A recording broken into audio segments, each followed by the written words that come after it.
Once again, I forgot to mute myself. I do apologize. 49 Community Shoutcaster for the AGI Gaming National Tournament. We're loading into game number 2 of YBS up against Moving Experience. It looks like we've got 2 respect bans coming out from Moving Experience. Actually 3 if you consider the Batrider. The Batrider is a pretty consistent first ban hero. Doombringer as well as the Invoker being banned out, so they don't want to have to deal with the Doom. Or the Invoker if he goes for Cross Wex. Storm Spirit being picked up as the mid lane hero up against the Tinker. Or we could actually be seeing a tri-lane Storm Spirit to try to give himself a lot of farm. Since if Tinker is able to get a few points up in March, he actually can control the lane quite handily against the Storm Spirit, just because Storm Spirit has such a low attack range that once Tinker drops the March, if he turns around and faces backwards, the March will be able to completely inhibit Storm Spirit from being able to get too close to get CS. Bane Elemental being banned out to prevent that combination with the Mirana.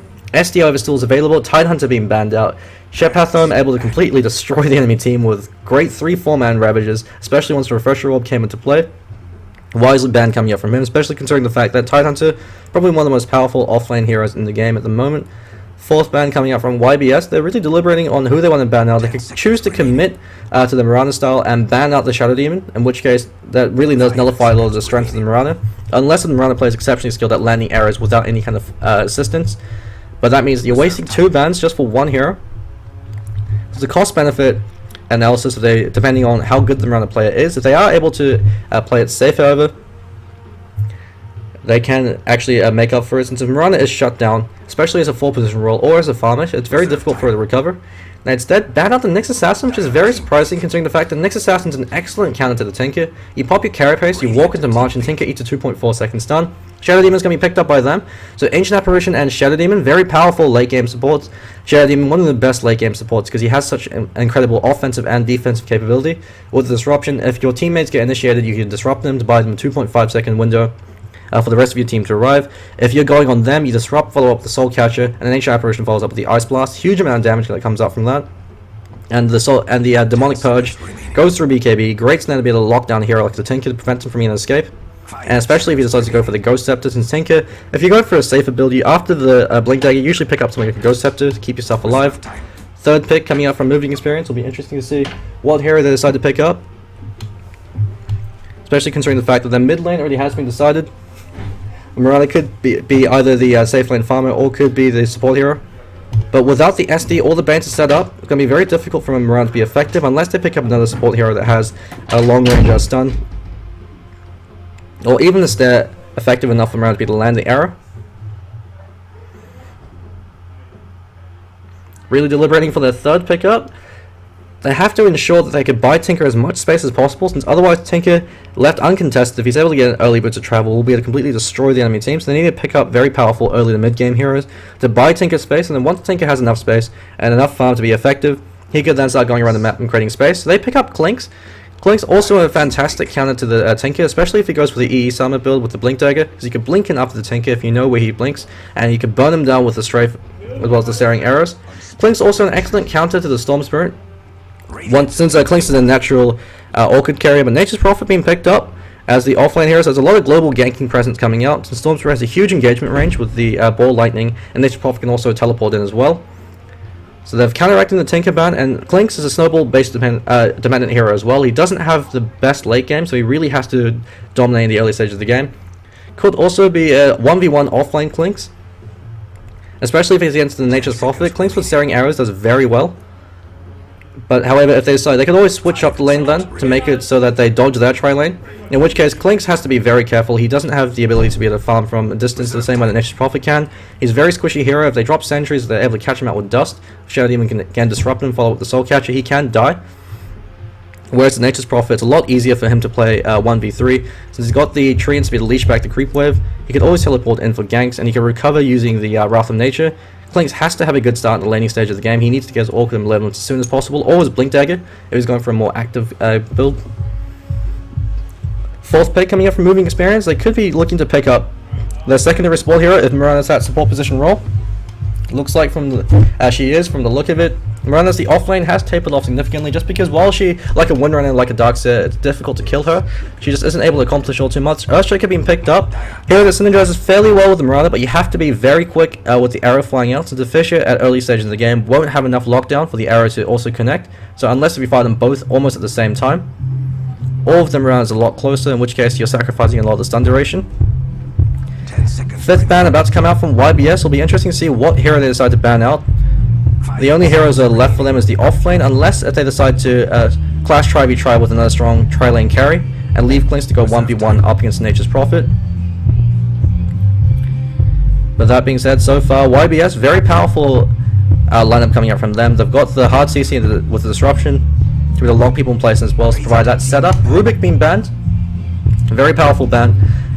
And the right hand is a defensive tri-lane support hero, especially with the Earthshaker. Fissure, you lift them up and you lift them behind the Fissure, or you could lift them up to begin with, then Fissure to block their forward advance. So that way, where you completely trap them in.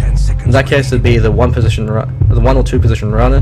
The Clinkz is the offlane hero. 5 seconds remaining. Fifth ban coming out from moving experience. They have to ban out tri-lane carries I don't want to deal with.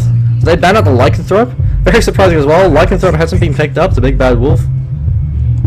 Be interesting to see what tri-lane carry they decide to go with. Luna still is in the pool, probably the most powerful tri-lane carry. Actually, they've got a Queen of Pain, so it's going to be a tri-lane Storm Spirit with an offlane Nature's Prophet and a Queen of Pain mid.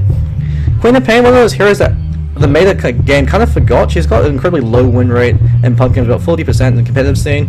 Something like 17% win rate, just because Puck effectively does everything that Queen of Pain does a lot better, a lot more reliably.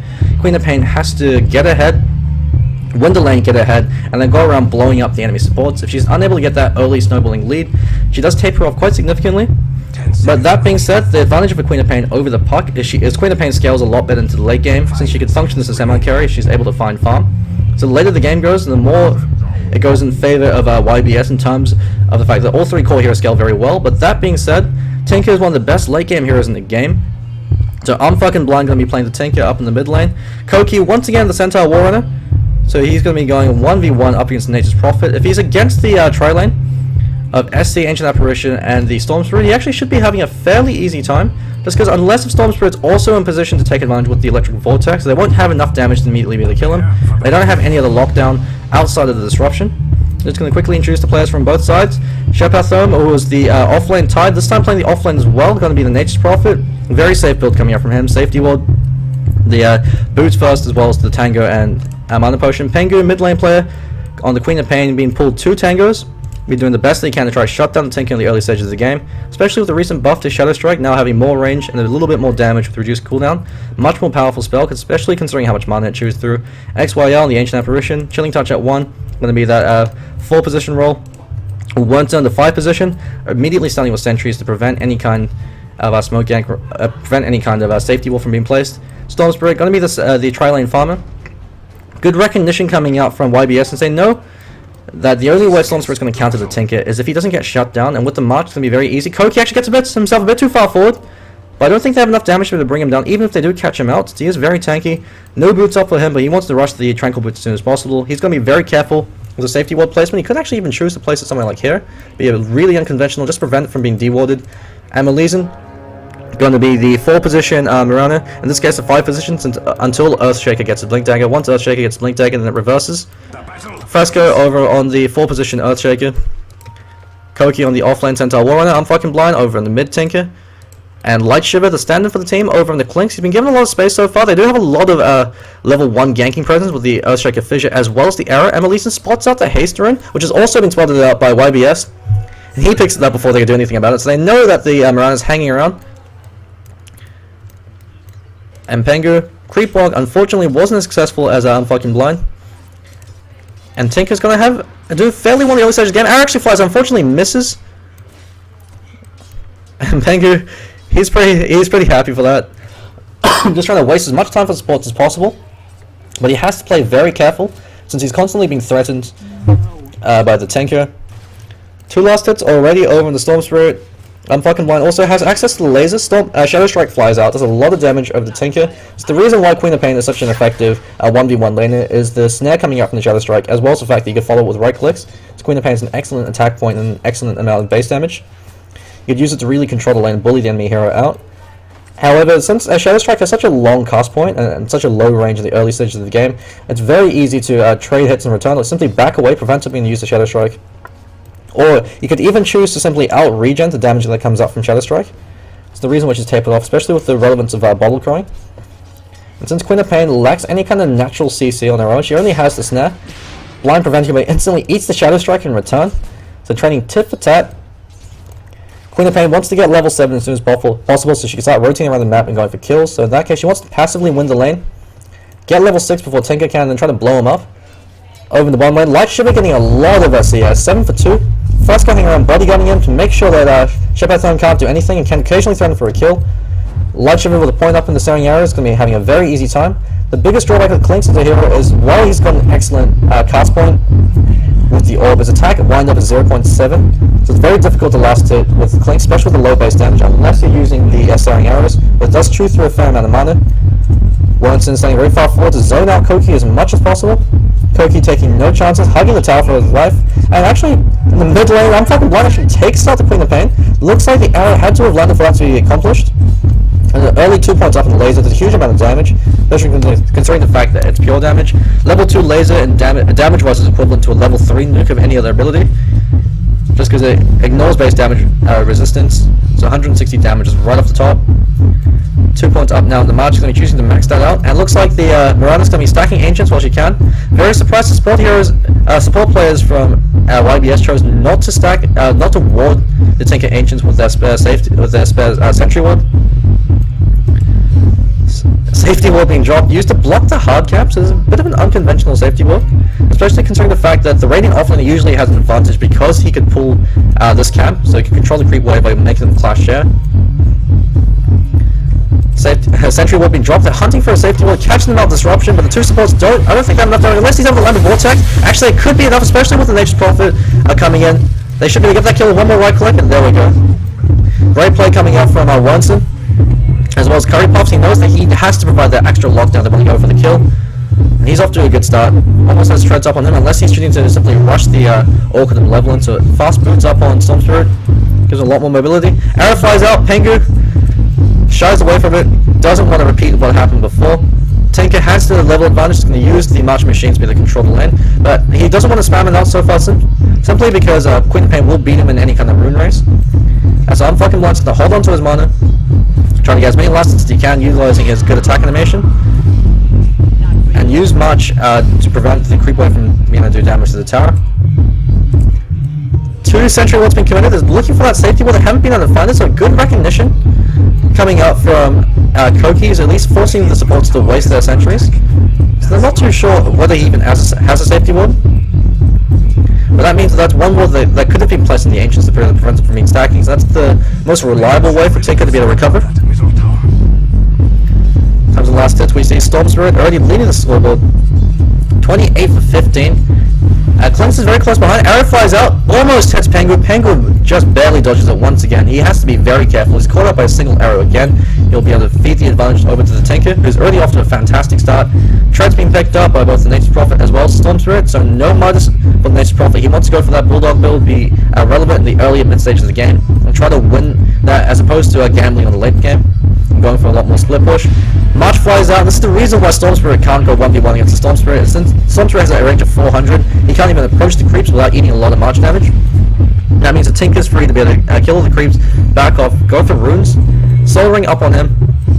There's a 2,000 gold shy from his Boots of Travel. If he continues to stack up the Ancients, if he's able to get maybe one kill, a few more creeps, and able to clear out the Ancient stack, that's his Sentry, that's his Boots of Travels up right there.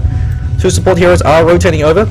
But Emma Leeson, only level 1, just about to hit level 2, actually breaks the smoke. So inadvertently saving his mid player. He knows something's up now since Shadow Demon reveals himself with Radiant Observer Ward. Koki, he knows the support heroes aren't there, so he can be a bit more far forward. But Curry Puffs with 3 points, he's going for the traditional Storm Spirit build. You go for 3 points up in the Vortex to ensure the Remnant pops as well. Then you max out Overload. It's the most mana efficient build.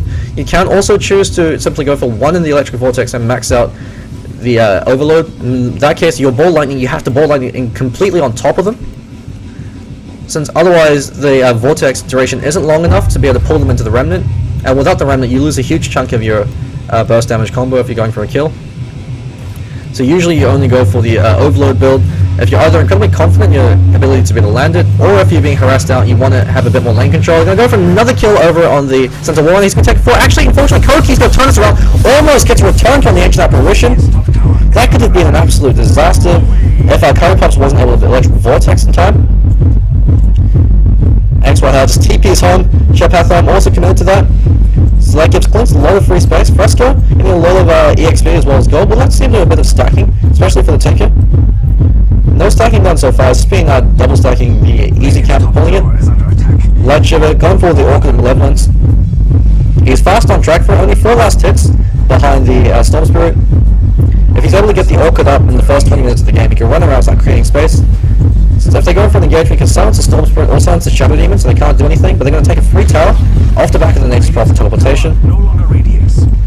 Over in the mid lane, Pengu, off to a bit of a poor start, nowhere near the amount of assets he usually like. And Tinker, I'm fucking blind, almost 750 gold away from his Boots and Travels.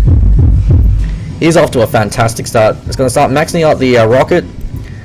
Observer Warp being dropped, being pinged out. They know there's an observer there since they saw the Ancient Apparition walk up and then suspiciously stop and then turn back around. Shepatham teleports back to the bottom lane. Clinkz is also a great hero to hunt the Nature's Prophet. Just because you can Orchid him and burst him down. Nature's Prophet's a hero that likes to hang around on his own. Going to eat a lot of damage from the Searing Arrows. But the Blink Dagger build helps counteract this somewhat. Since you can blink into trees, if you're fast enough, the instant you get Orchid, you simply blink yourself away. If you've got fast enough fingers, or when you see the enemy heroes missing, you simply just blink yourself into trees, TP out. It means the Clinkz can't chase you unless he also invests in the Blink Dagger. But usually you want either Orchid Malevolence or a Blink Dagger, you don't want both. So I'm fucking blind, very close to his Boots of Travel. He hasn't been shut down at all. In fact, he's been having a fantastic game, getting 1 kill over on Pengu earlier on. Pengu hastering up on him, hasn't really been able to go for any rotations just because the lane's actually doing fairly well on his own. The only lane that needs a gank is the bottom lane with the Clinkz, but Clinkz is too tanky to die to the combination coming out from the Queen of Pain, assuming Dark Pact is up, so it only gives her about a 10-15 second window of opportunity that she could go in for a gank. But actually goes to the fucking blind, uses the Scream of Pain as well as the Sonic Wave. I'm fucking blind trying to use the laser, but he's going to take one more right click and die, so as the blind wears off. Emily's rotating over to the background. Hang on just 1 second.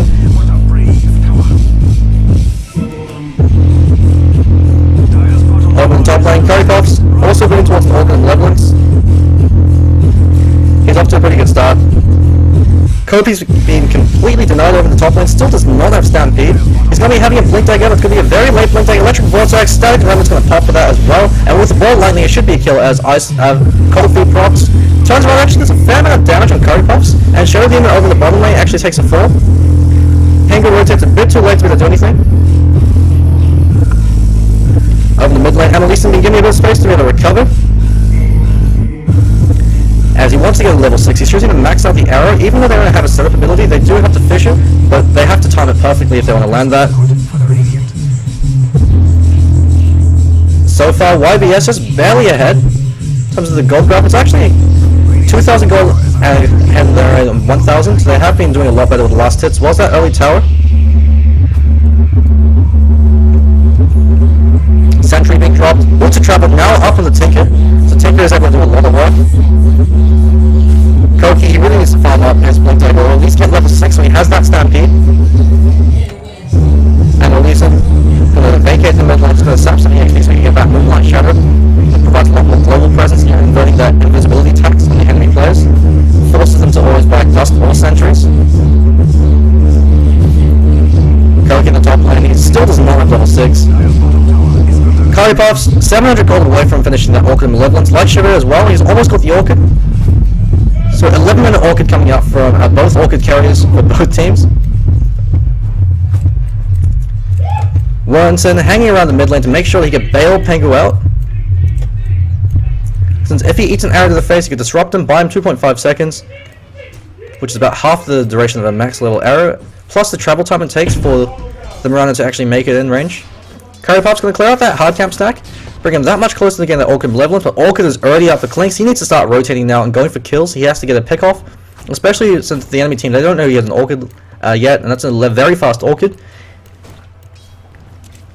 Shepatham, he has to be fairly careful. They actually can go for a kill attempt right now. If he pushes himself a bit too far forward, Earthshaker throws out the Fissure, runs right up to him, catches him out with the Orchid, strafe, and just right clicks him down. I'm fucking blind, wants to farm up his Blink Dagger now to give him that safety and presence of mind. Since Tinker's hero is entirely dependent on positioning, and once you have your Blink Dagger, you can free farm everywhere on the map at once. Shift queuing the Blink out into the trees to make sure that the enemy team can't gank you. That being said, Storm Spirit can counteract that by simply zipping through the zip will destroy trees and provide flying vision, so you can see exactly where Storm Spirit goes, and if you're able to catch him out in the electric vortex before he can TP back home, and go for a kill. But at the same time, it is fairly risky just because you're going to be zipping into a double march. It's going to be copying a fair amount of damage. So Orchid Malevolence up on the Storm Spirit. The Tinker Hunter is now online. Rotating over to the bottom lane. He actually wants to get a kill over on Light Shiver. So Orchid v Orchid. If he zips in and silences him before he's able to zip away, and you see that happening right now. You use items and abilities when you're using Ball Lightning. Actually, Fish is keeping alive. He turns around and Orchid's curry pops back in the face, but he's going to take a death as well. Sentry won't be committed, so Fresco also takes a fall. And Curry Puffs, 2 kills up on him. Orchid already paying for itself. They now know that Clinkz has his Orchid online, but since they killed him, they've got a window of opportunity to be able to take the tier 1 over in the bottom lane, especially with Shepatherm killing the Treants to this. Halfway to his Maelstrom, he'll be having it up fairly shortly. And XYR in the mid lane, getting a lot of free farm, just to be able to try to pick up level 6, so he has the Ancient Apparition Ice Blast. Koki really wishes he had the Blink Dagger to be able to go for this, or even the Stampede. Actually, he's going to eat a Shadow Strike as well as the double damage from the Pengu. Catches him out with the Hoofstomp. However, Pengu's coming to this with the Haster as well as the Chilling Touch and the Scream of Pain, finishing him off. Called out the Silence. He actually doesn't have any mana, but he can just simply Boulder Charge through and blink out. Light Shiver's hunting for him. But the Orchid Malevolence has worn off, and Pengu with the Haster, and he should be good to go. It looks like he's going towards a Dagon. He's providing a lot of burst damage. Arrow flies out, just barely misses Shepatherm. And Elysian's going to kick himself out. Never mind, it was on cooldown, so he's just throwing out as many right clicks as possible. Tinker's able to deny the tier 1 in the bottom lane. When you're playing into Tinker, you want to take as many tier 1 and tier 2s as you can before he gets the Boots of Travel into the Blink Dagger. Since Tinker's dependent on map control, you want to deprive him of as much map control as possible to make his job a lot more difficult. That way, he has less vision of where the enemy heroes are. He has to be a bit more careful, especially when their heroes can specifically hunt him, such as the Queen of Pain as well as the Storm Spirit. Clinkz, he's going to be called out once again. Ball, Lightning, Silence, Electric Vortex, Scream of Pain, one more right click, and that brings him down. As the advantage of having Storm Spirit against the Clinkz is that Clinkz has to walk up to them and then silence them. Storm Spirit can silence you while he's Ball Lightning towards you. Blink Dagger, however, up on Tinker, so he has really got to start creating space for the rest of his team, since at the moment, Tinker, while he was doing very well on the other stage of the game, still is leading the CS scoreboards. His last 2 deaths haven't really been accomplished all too much compared to Curry. Curry Puffs has got 4 kills now, 1 death. Storm Spirit, while he is a semi-carry hero, if you could get him the first big item, which in this case is the Orchid Malevolence, he can run around and create gank opportunities for the rest of your team by zipping him for kills. Pengu blinks him very aggressively into the march, going to eat a fair amount of damage in exchange for those last hits. Dagon up on him, however. Will be interesting to see if Queen of Pain chooses to upgrade it or go towards the E-Blade. And Queen of Pain, huge amount of burst damage coming up from her. All she has to do is just blow up a single hero from moving EXP, especially since the Storm Spirit can immediately make it a 4v5 with the Vortex as well as the Orchid Malevolence. So Pengu can make it a 3v5, he's able to catch on the support heroes and blow them up. Mid lane, Tinker's TPing in immediately, blinks out, shift Qs blink into the trees, throw out the Marching Machine with the Solar Ring. Missile's just a good measure, unfortunately only going to hit the illusions.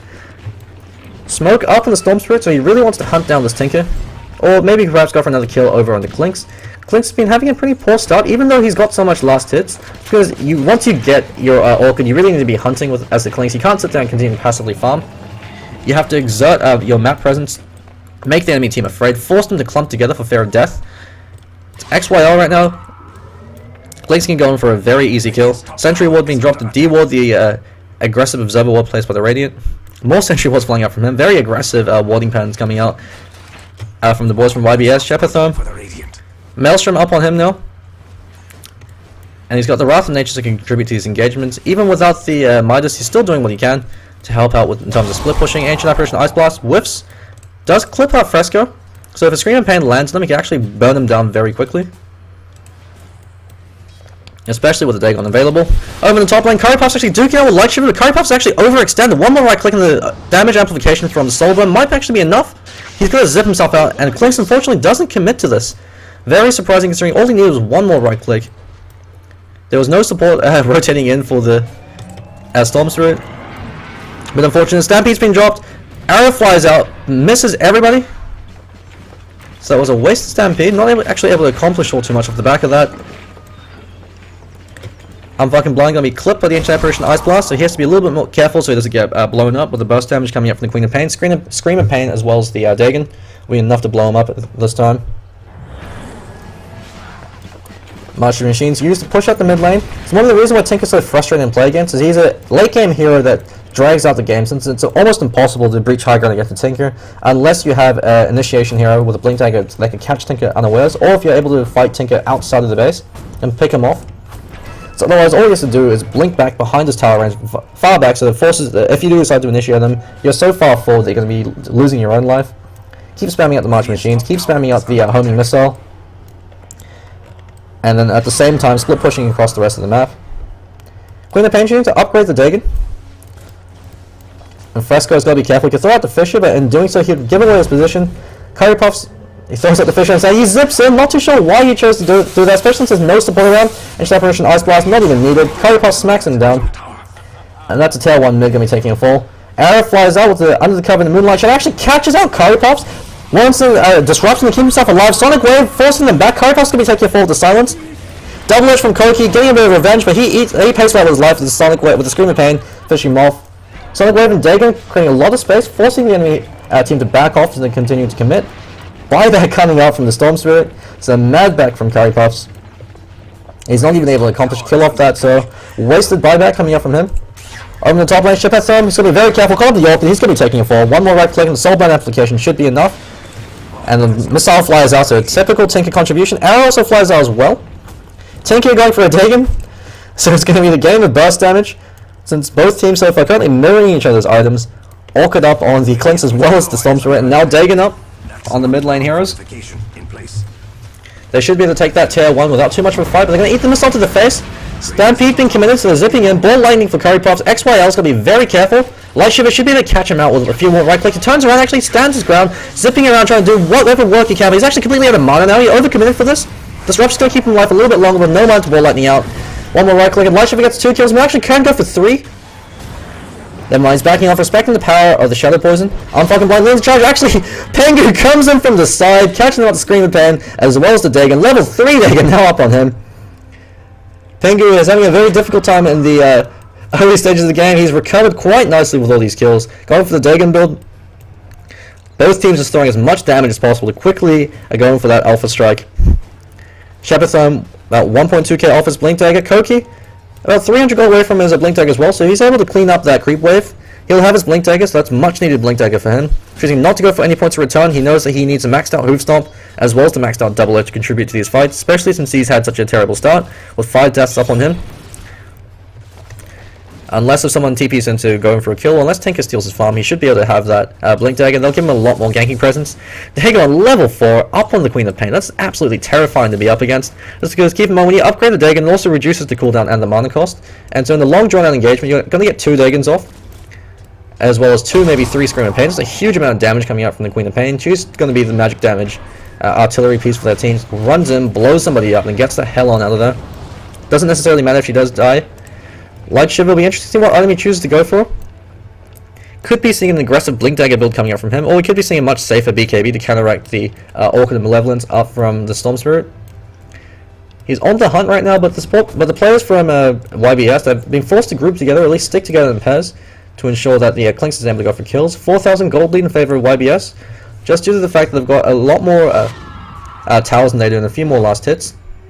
But in terms of last hits, actually Tinker as well as the Clinkz are actually keeping on par. And EXP is a lot more close. So 1,000 EXP difference. So it looks like Clinkz is going for the EE Summon build, choosing to go for the Blink as well as the Orchid. Gives him a lot more of an aggressive posture, so that you could blink in after the Nature's Prophet when he tries to rotate it away. Blink Dagger is an excellent DPS item on the Clinkz, since Clinkz outside of his Ghost Walk is actually fairly slow, and Straight gives you all the attack speed in the world. You don't have to build attack speed or damage as your first 2 items, since you have that in spades. What you do need is time on target, and a way to be able to hit them without them able to hit you back. So the Orchid means that they can't turn around and stun you. Blink Dagger means that you have all the positioning in the world. You simply, if they run away, you blink after them and right click them down. And then now you want to build some survivability, so immunity to CC, so by picking up something like a BKB, and then you can turn towards either a Daedalus or an MKB and start doing work. It's one of the reasons why Clinkz is a very powerful hero if played in the right hands. So you can exert that presence over the map. Nature's Prophet actually chooses not to go for a Blink Dagger, instead goes for a Ghost Scepter. Wise decision making coming up from him, but that being said, he's going to be regretting that when Tinker goes on him with the Blink Dagger as well as the Dagon. Dagon level 2 coming out from the Tinker. A lot of burst damage coming out from him. Light Shiver is going to be able to catch out Shepherdthumb. Tinker TPing as well, even if he uses the Ghost Scepter.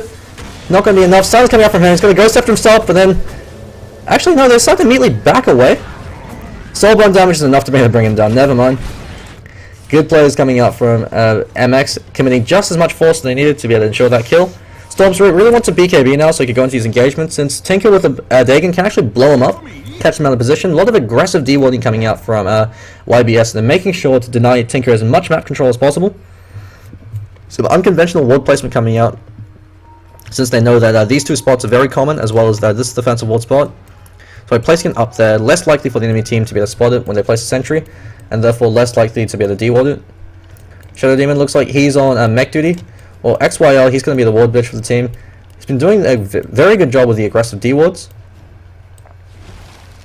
Been doing what he can to try to keep vision away. He's assuming that the ward is either there, or even there. Turns out it's up in here. So he spots out the sentry ward from the enemy team. He's going to go in for a few right clicks to try to be able to bring it down, but he has to be very careful, since he's always going to live in fear of the Tinker or the Clinkz, who are currently missing. I'm fucking blind. Actually could go for a kill on Shepardthrone right now. Throws out the cheeky missile as well as the marching machine. Shepardthrone hugging his tower. Ghost Scepter might turn to bite him in the ass, especially when the Dagons come online. Light Shiver gets a kill over in the ancient apparition. Yeah, he can't go anywhere on the map. Curry Puffs is also going to be taking 4. This Clinkz pickup really making work. As Light Shiver doing what he does best, picking off heroes on their own. Trying to leverage that into towers. Clinkz is an incredibly powerful, aggressive semi-carry hero that could really provide a lot of space for your team. Pengu, he's grouping up. He's got the Sonic Wave as well as Screaming Pain and the level 4 Dagon. Instantly blows up Fresco. Commits a lot of resources in order to do so, since that's a Sonic Wave that's on cooldown for 2 minutes. And Earthshaker, he's not having a lot of fun right now. Every time he so much as throws an ability, he gets blown up. He's trying to farm up the Blink Dagger. So while he does that, Mirana, she needs to be picking up the wards. Try to get some kind of map control. Arrow flies out, whiffs, spots out the Ancient Apparition. Pengu has to be fairly careful, but Light Shiver's coming in from the side. If he orchids up Pengu, they actually can go for a kill. Shadow Demon isn't close enough to go for disruption. Koki lands it.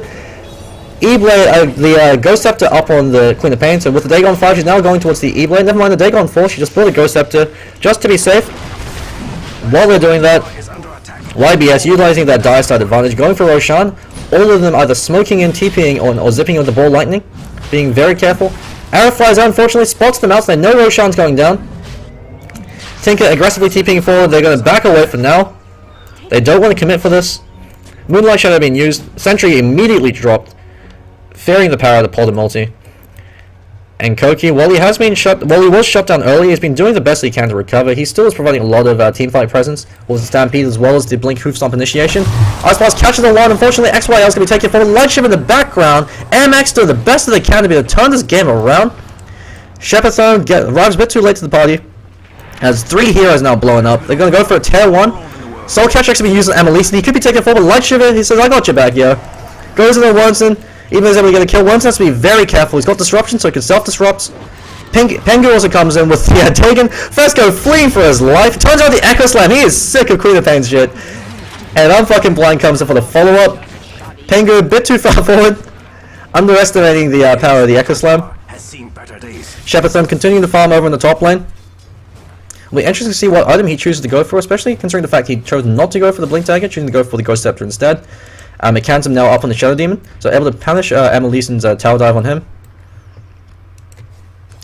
Over in the bottom lane, Koki getting as much farm as he can. It'll be interesting to see what item he chooses to go for. Pipe of Insight actually would be pretty good this game, just because there's so much magic damage flying around from both teams. Since the majority of Storm Spirit's damage is magic based from the overload charges. That being said, picking up a BKB as well gives Centaur Warrunner a huge amount of mobility in these team fights. He can use Double Edge without risk to himself, since it's magic damage that's returned to him. So he takes 0 damage every time he uses Double Edge. He could ignore the magic damage coming up from Queen of Pain. So he can walk in, get 2 Double Edges off. So he has a free Double Edge from the BKB. Curry Pops picks up the Edge of the Immortal. Storm Spirit is probably one of the best heroes in the game to go for the Edge of the Immortal, just because he needs mana as well as HP, so having a full mana pool is incredibly dangerous in the Storm Spirit. He can convert mana into effective HP by being able to disjoint attacks, or also convert it into damage through the damage that comes up from Ball Lightning as well as the overload charges. So Storm Spirit having the Aegis lets him simply run in, use up all his mana to do as much damage as possible, die, come back to life with full mana, and then go in for another kill. Clinkz does what he does best, split pushes, takes down the tower with a double damage rune as well as Staring Arrow. Earthshaker now has a Blink Dagger off the back of that. Tinker is coming into the mid lane, Pengu blinks out, and Warrunner looks like he drew a short straw. Penguin now fleeing for his life. XYL throws at the Ice Blast. Unfortunately, only catches one. He's going to be very careful. But they decide to back off. Both teams respecting the power of the other team. They don't want to overcommit. They don't want to get too greedy. They're always playing it safe. Always making sure that once they get a kill, they back off immediately in case support's rotating in. They don't want to give up an inch of ground. BKB being brought for the Storm Spirit. It's a very close neck and neck game. The gold lip difference is actually going in favor of MX now, as Tinker is able to catch up so much net worth, and with the split pushing power coming out from the Clinkz, able to take a lot of towers. EXP 7,500 EXP lead. Tinker, free kill over on Shepherthome. Ghost Scepter doesn't save you from the Tinker. The laser, the light, it burns. Oh dear god, it burns. XYL choosing the max of the Vortex, the magic damage application to ensure that Penguin does a lot more damage when he does his combo. Dagon 4.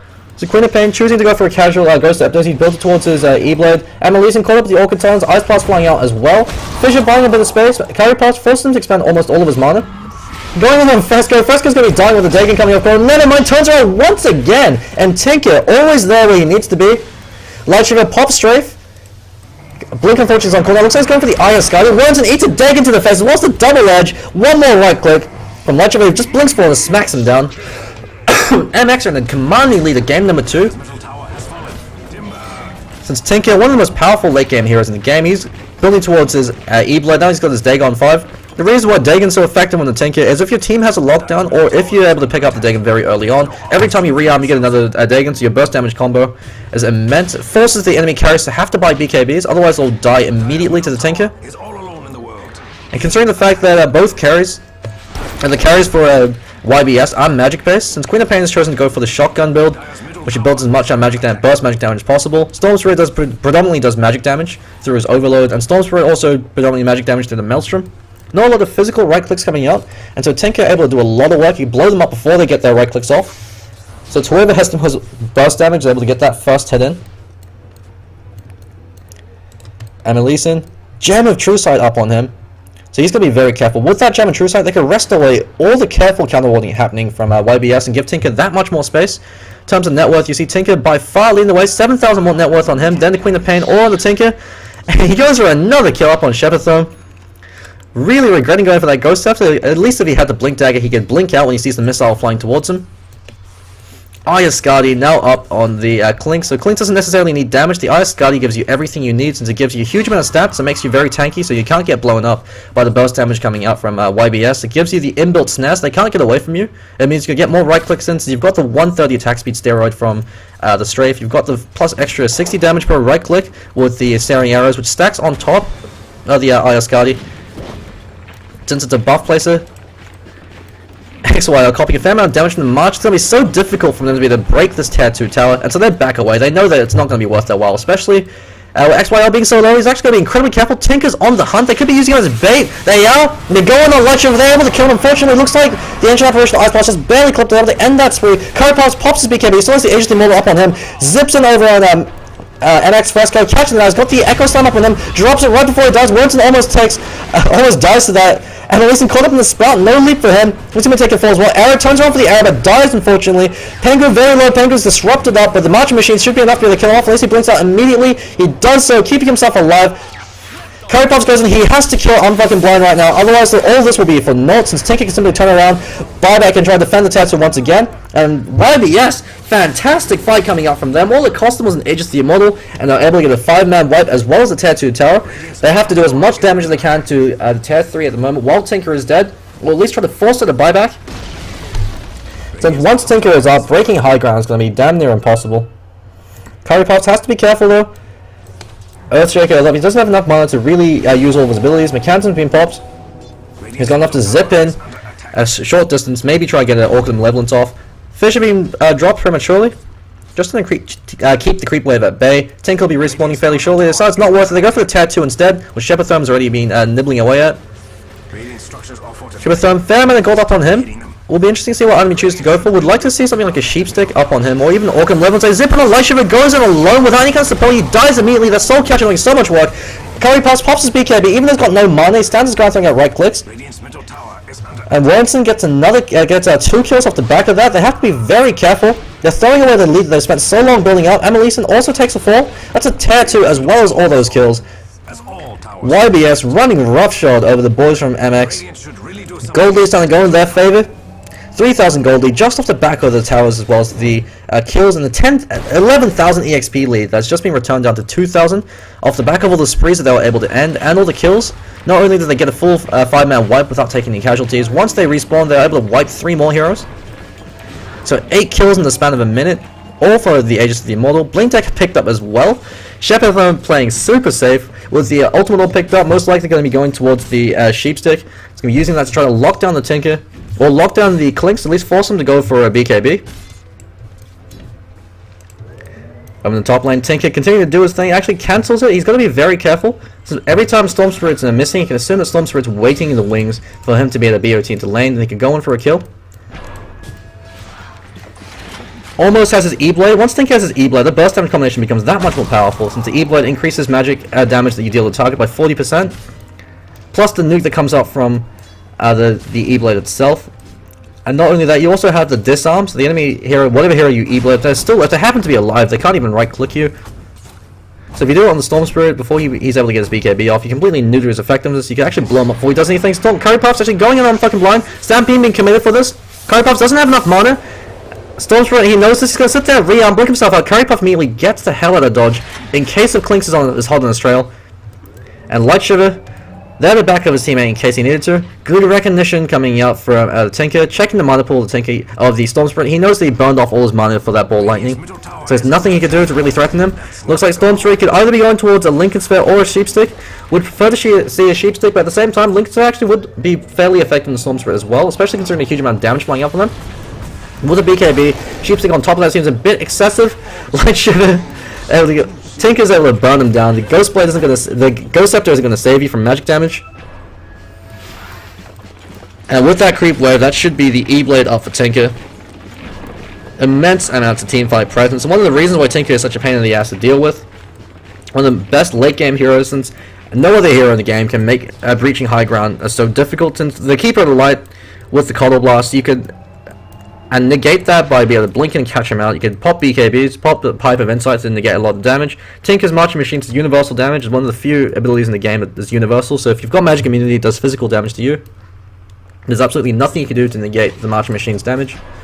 And since you can constantly keep rearming and spamming out the Marching Machines, you're always going to be finding into March, and that makes it so difficult to play against the Tinker. Curry Puff's great as zip coming out from him. Disjoints 2 stuns now, the Hoof Stomp as well as the Fissure. Just barely keeps himself alive. If he was caught out of position and died there, that could have been an absolute disaster for YBS, since they could take the Tier 2 and maybe try and nibble on the Tier 3 off the back of that, at least force it a buyback. Disruption over on Warrunner, just a casual self-disrupt. They use the illusions to go forward, maybe try to bait out some abilities. But the arrow unfortunately caught on once. They know he disrupted himself. Light Shiver backs away. We're interested to see what item he chooses to go for. He might not even need a BKB until much later on. Just because he's so tanky with the Dark Pact as well as the Ayascadi, he could just choose to go for a Daedalus instead if he's going to rely on his teammates to be the bail him out of dodge. Or if he goes to the BKB, he can run in, stand tall in his engagement, do as much damage as possible. 8-second BKB now up on Curry Puffs. He has been using his BKB in these critical junctures to try to go for kills. They know that the Radiant started hanging around, but they can't be too obvious with their ward placement, just because there's a Gem and True Sight up on the Storm Spirit, but there's also the Amaleison's Gem and True Sight.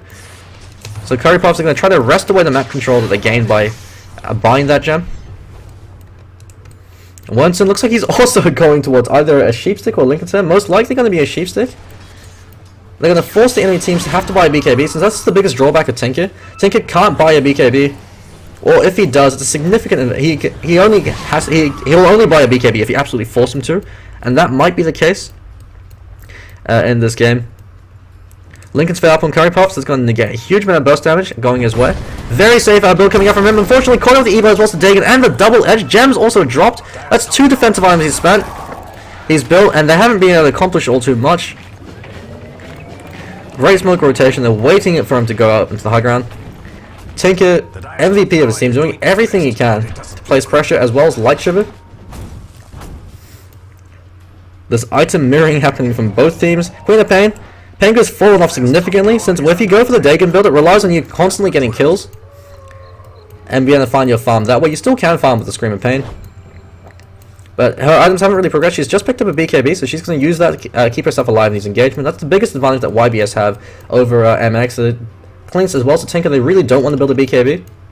especially for Tinker, since not only is an item that you can't refresh, it's also an item that chews up an item slot. An item slot's become an absolute premium for Tinker, especially if he decides to go for something like Shiva's Guard, or if he wants to go for a Sheep Stick to provide that extra form of lockdown. If he's forced to go for a BKB as well, that's one less item that Tinker will have, since Tinker most likely will be 6 slotted when the late game comes into play, just because he's able to find so much farm. Light Shiver, if he's forced to go for a BKB as well, that significantly impairs his DPS, even though he still is able to deal a fair amount of damage just off the back of Strafe and Searing Arrow. Forcing him to go for the BKB is always a good thing. Earthshaker, Blink Dagger up on him. Could be seeing him going towards something like a Veil or Discord to try and amp up the damage to the rest of his team. Pipe of Insight up on the Centaur Warrunner.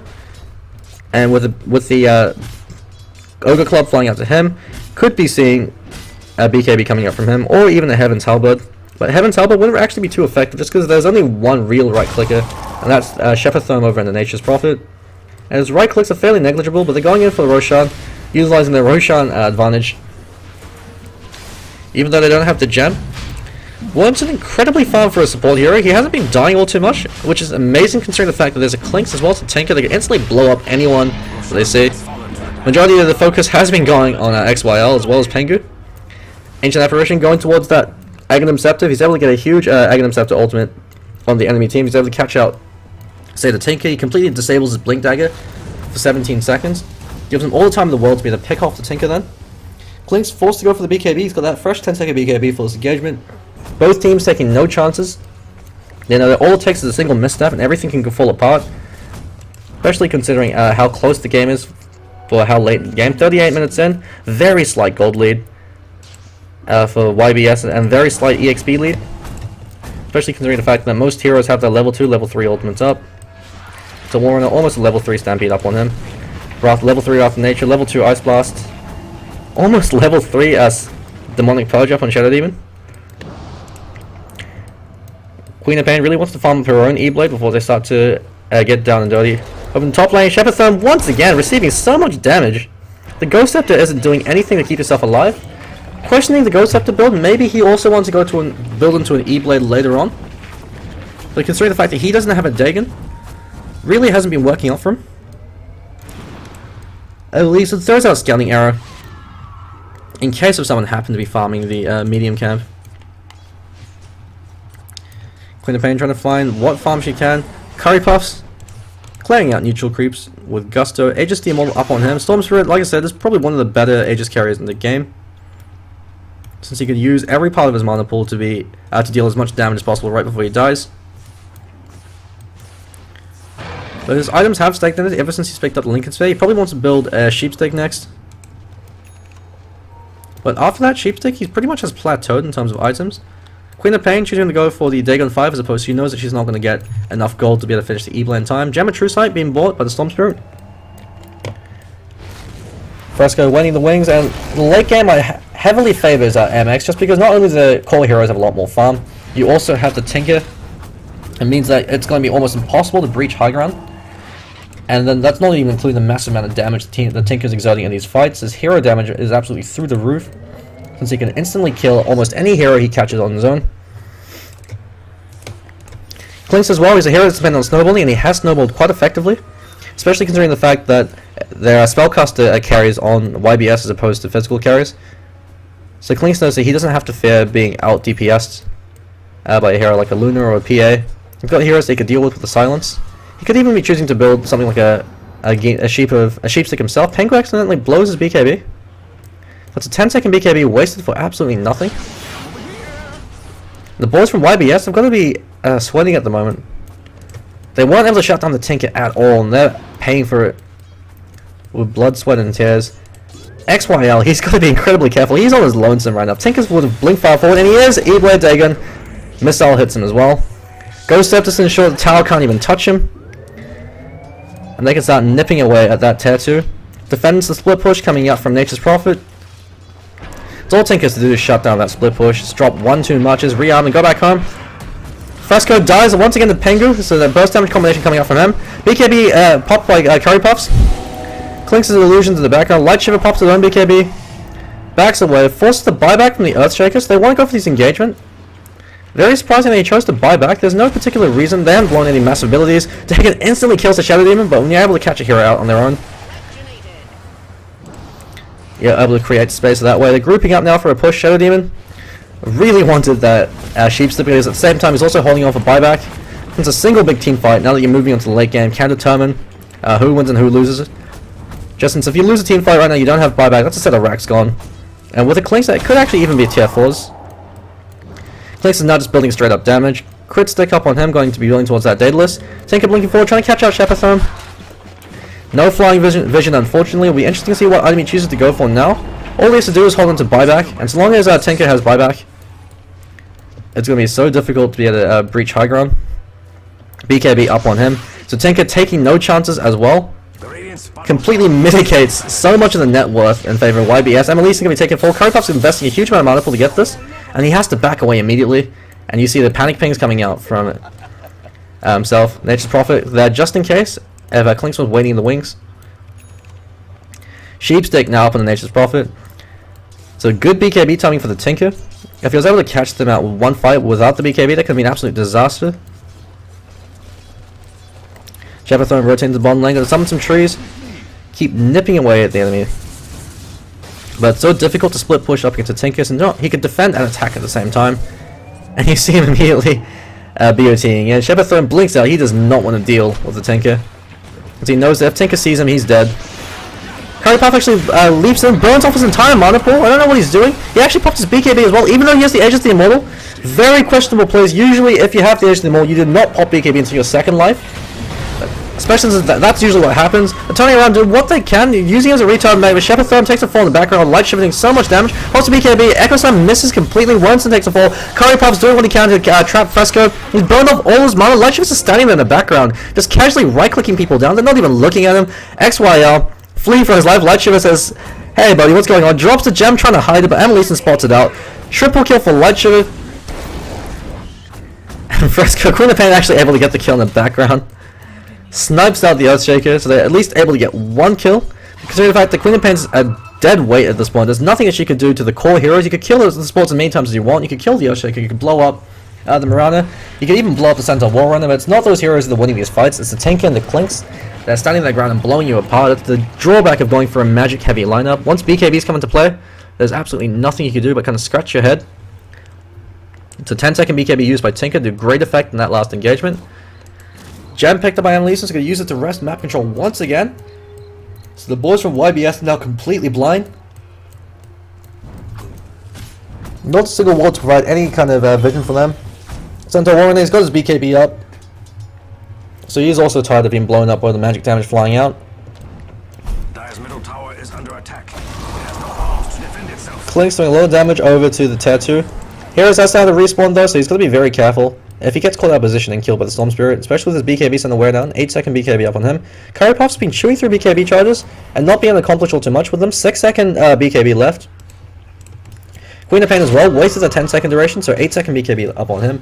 Looks like she's building towards a Sheepstick, so she recognizes that they can't go for the E-Blade. Storm Spirit actually gets a kill over Mirana. But once again, those aren't the heroes you want to go for. Koki heading around. Tinker comes in, he's going to pop his BKB if he has to keep himself alive. Disruption keeping Shepherthorn alive in the background, but never mind. He blinks out, but one more right click. Light Shiver has a blink dagger. Pengu turns around, actually got a fair amount of damage on Light Shiver.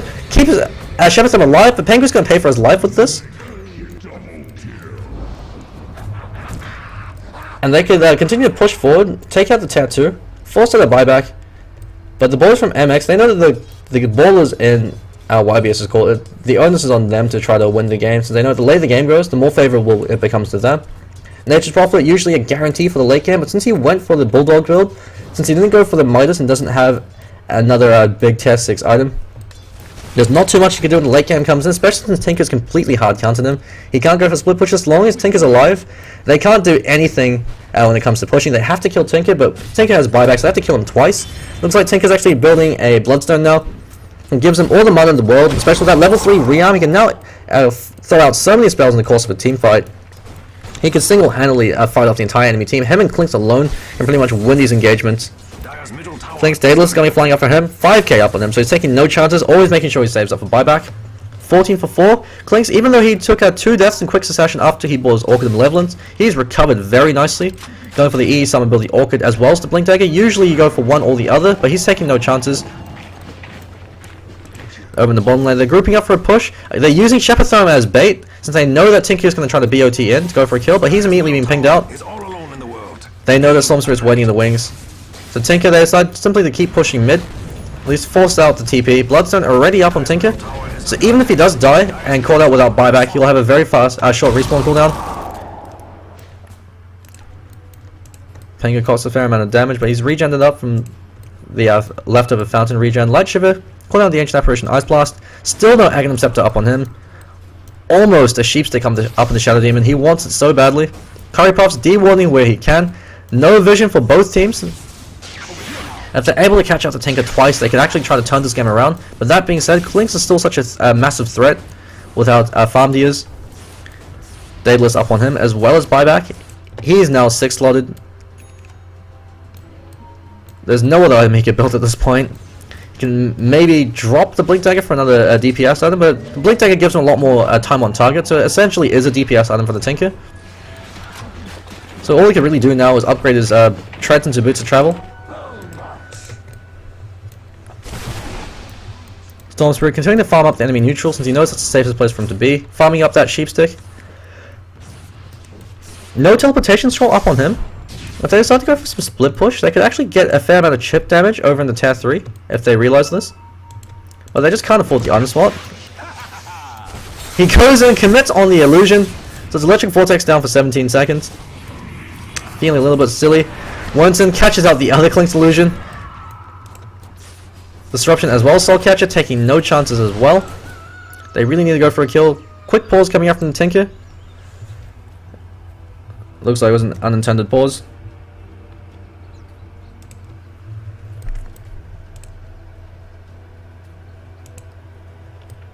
Not too sure what the rationale for the pause was. Never mind, I guess I assume one of the players accidentally disconnected. Better safe than sorry. And Maleeson being playing that support position from Mirana. He's been doing the best that he can. Actually, it looks like a BKB popped on Curry Puffs. That has to be a misclick. So he's only got a 4-second BKB now. Storm Spirit has been completely ineffective this game. In the early stage of the game, he was able to get a few very key kills, but they weren't able to leverage that into high ground. And the later the game goes, the more Storm Spirit starts to taper off. Since once BKBs come into play, Storm Spirit can't do anything. It'd be better off if you picked up another right-clicking hero. They're really regretting the fact that they didn't choose to pick up the Clinkz, but they needed a hero to be able to counteract the Tinker. So the power of the Tinker being picked up forces the enemy team to commit for a hero they usually wouldn't like to go for in order to counter them. But since Tinker wasn't actually punished, he is completely able to dominate the mid lane. Makes it so much more difficult for the enemy team to actually go for a comeback. Curry Puffs actually catches out Light Shiver, burns off the Orchid, forces the BKB pop. He just stands his ground with the Daedalus, doing so much damage. Demonic Purge also being used. Light Shiver just keeps himself away. And Ancient Apparition dies immediately in the background, as well as the Shadow Demon. A fucking blind is killing everything that moves. Electric Vortex being used over Light Shiver. They might be able to kill him. They actually do kill him, but he's got buyback up on him if he needs to use it. Shepherd Thumb also going to be taking a fall. Storm Spirit forced to buy back. Shepherd Thumb fleeing for his life. One more right click. He zips him, burning off half his mana pool to try to buy Shepherd Thumb some space. Curry Puffs should be able to keep himself alive unless the Tinker comes in and picks off Shepherd Thumb with the Blink Dagger. Koki is actually going to take a fall. Curry Puffs. Never mind, he pops the BKB. Shepherd Thumb buys back as well. Goes and he's going to be taking a fall with the rearm. And that's game over for YBS. They can't defend this right now. Without buyback over on the Nature's Prophet, they can simply choose to start breaking the high ground, but MX, they're playing it very safe. 13 Bloodstone charges up on the Tinker. They know that they don't have to do anything. The only way they can lose this game is if they misplay. And so they're playing it very safe, very conservatively, and for good reasons. The semi-finals, Penku killing off the creeps before the Tinker can BOT to them. Absolutely terrified of the Tinker. Almost Sheepstick up on her. So once the Tinker BKB becomes 4 seconds, that's the only chance they're going to have a window of opportunity. If they catch Tinker with the BKB down, then they can chain him down with the Hex, and then they can try to blow him up. But considering how well Tinker's been positioning himself, and how effectively he's been going in these engagements, Tinker and the Clinkz almost have enough net worth as the 3 cores combined. That's an obscene amount of farm on those two. Earth Spirit, as well as the Earthshaker, as well as the Mirana, however, are incredibly underfarmed. But they don't really have to do anything at this point. All they're there to do is occasionally throw out spells and to absorb damage coming up from the enemy team. Tinker and Clinkz can essentially can essentially 2v5 the enemy team, while the other support heroes watch and try to draw as much fire as possible. Curry Puffs are going to take that Roshan, but this time it might be contested. They back away wisely, knowing that they don't want to fight in a Roshan pit, especially with Tinker being able to constantly jump around and blow people up. Yule Scepter now up from Mirana, so it gives a very easy arrow setup. Korea flying through, being spotted out. The radio team are picking out Roshan. If they're able to give Clinkz the edges of the immortal, actually, who can they even give the edges to? They don't even have any spots. Clinkz will have to sell his Blink Dagger if he wants to go for this. Tinker's got no spots as well.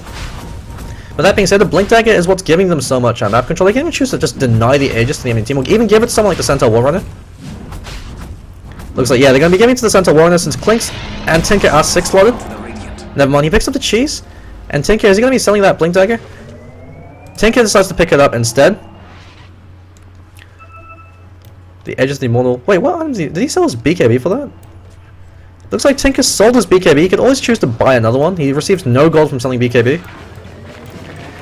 But Edges of the Immortal essentially gives you the exact same utility as the BKB in this case. Since if they happen to kill you, they've expended all their spells, all their lockdown. Oh my, I'm fucking blind. Actually, caught out of position. It's going to be blowing off the Aegis before they could do anything. Great recognition. I guess he really wished he had that BKB now, so he could BKB and TP himself home. Gonna try to keep himself alive, never mind. Stampede being used to buy himself a little space. He's gonna die, but he's gonna be up in 45 seconds. Curry Puff's committing to this, gonna kill Fresco as well. YBS doing what they can to try to turn the game around. Warrunner dies to the soul burn damage. Light Shiver standing his guard, gonna do so much work on his own. Tinker buys back. He's gonna be TPing in, goes in, almost instantly kills Pengu with the laser. Forces Pengu back. Light Shiver TPs back on home. Kills Shepardthome, and then finishes off the Queen of Pain. That's buyback being expended over on the Storm Spirit. Queen of Pain doesn't have buyback as well. Once again, the boys from MX continuing to push on the game. There we go. Now they're starting to breach high ground. They're finally going to take their first of their racks, and this looks like GG for the boys for YBS. Even though the game is incredibly close, just the fact that they can't even go near the tier 3s at this point, with Tinker constantly on their ass. And with a set of racks, they can actually choose to GG end this. The Storm Spirit has no buyback, and yeah, that's what they're going to do. Queen of Pain doesn't have a buyback as well. Nature's Prophet isn't doing anything in these engagements. He's getting blown up by Tinker. Tinker's going to run forward and actually try to snipe out one of the heroes as they sit in the fountain. And Clinkz with the strafe with the searing arrows doing so much work. And that looks like game number 2 going in favor of moving EXP. So they're dragging it out to a game number 3. Great plays coming up from both teams. As I'm fucking blind, MVP, as well as Light Shiver doing so much work over that Tinker. GG's being called. Gonna do some casual fountain farming. Looks like that's it for game number 2. Just gonna take a quick pause and we'll be right back for game number 3. Stay tuned for more Dota. We'll be right back.